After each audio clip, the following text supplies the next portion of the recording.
সরাসরি করবো এক্সামিনেশনের জন্য, হ্যাঁ ঠিক আছে।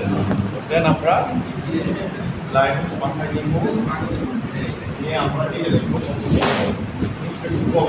দেখলাম যে তার স্টার মার্ক আছে কিনা বা কোনো দিকে আছে কিনা, তারপর এই দেখবো এখান থেকে আমরা শুরু করবো এই প্রেশার দেবো, দিয়ে এই দিকে এসে এই একসাথ দিয়ে এইভাবে,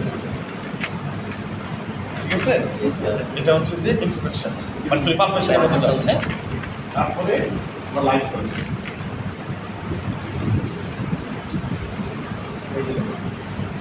আমরা দেখতে পাচ্ছি না কেন কি ভালো করে যে তার হেয়ার ফলিকল, হেয়ারগুলা নাকের ভিতরে তো হেয়ার ফলিকল থাকে, এই ফলিকলগুলোর জন্য অনেক সময় দেখা যায়, এই জন্যই রাইনোস্কোপি করা লাগে, হ্যাঁ।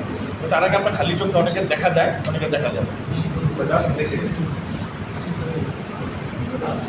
তারপরে আমাদের কাজ হচ্ছে যে পেটেন্সি, এই একটা নাক বন্ধ করে মুখ বন্ধ করে হাত শ্বাস, মুখ বন্ধ করে এত পেটেন্সি, ঠিক আছে, মুখ বন্ধ করে শ্বাস, ঠিক আছে।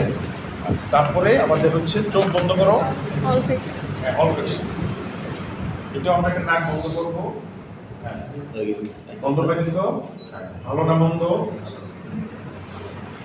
বন্ধ পেতেছ, এই জিনিসগুলো হচ্ছে যে আমাদের ফিজিওলজি। দেন হচ্ছে আমাদের এন্ট্রাইনোস্কোপি, হ্যাঁ এটা করার জন্য এই হাত এখানে থাকবে, এটা দেখো এই এক নাকের ভিতরে দুইটাই এক নাকে থাকবে।